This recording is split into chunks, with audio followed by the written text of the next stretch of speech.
So how does a guy, a failed artist, an unknown soldier, go from total obscurity to seizing absolute control of a powerful modern nation? Well, that is the huge question we're diving into today. You know, it's a question that has haunted historians for decades. And the answer, it really begins not just with the man himself, but with the nation he found. A nation so broken, so humiliated, that it was desperately searching for someone, anyone, who looked like a savior.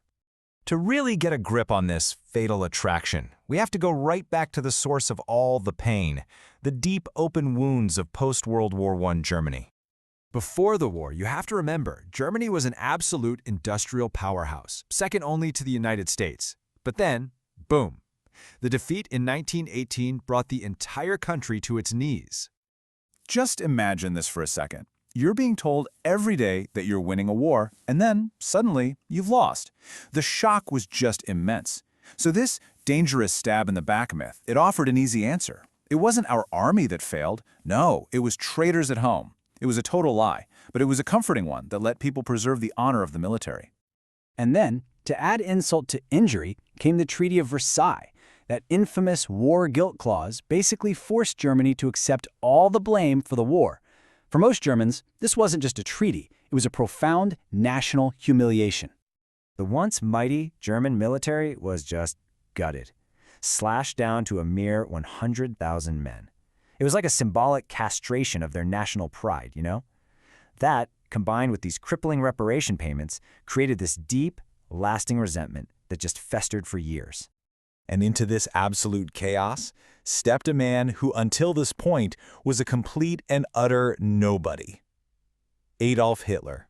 I mean, his early life was really a story of failure, a rejected artist just kind of drifting aimlessly in Vienna. But the First World War, well, that changed everything. It gave this aimless man a cause, a uniform, and, for the very first time, an identity he could really grab onto. And this is where it gets really startling. The man who would build an entire ideology on this rabid anti-Semitism. Well, he had a Jewish family doctor, he sold his paintings through a Jewish art dealer, and he was even recommended for the Iron Cross by a Jewish superior officer. It's a past that just completely contradicts the horrifying future he would go on to create. So after the war, Hitler stays in the army, and it's here that he discovers his one true, and as it turns out, truly dangerous talent: public speaking. I mean, look at this progression.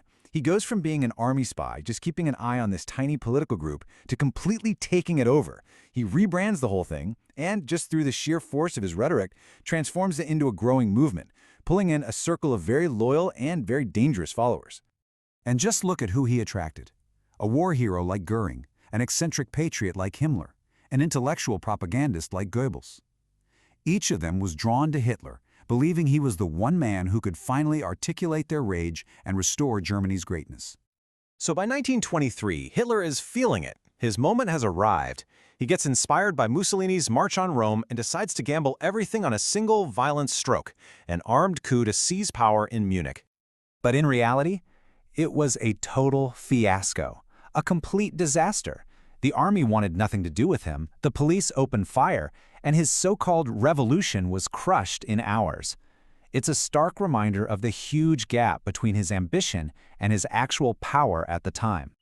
And yet somehow, this humiliating failure becomes this powerful legend. In prison, Hitler completely reframes the narrative. He's not a failed revolutionary, he's a political martyr. He writes his manifesto, Mein Kampf, and he has a crucial realization. He decides that trying to overthrow the state by force was a mistake. The only way to win was from the inside, by gaining power legally. After he gets out of prison, something pretty unexpected happens. Hitler's whole movement, it starts to fade away. Why? Because for a brief, hopeful moment, Germany actually starts to get back on its feet.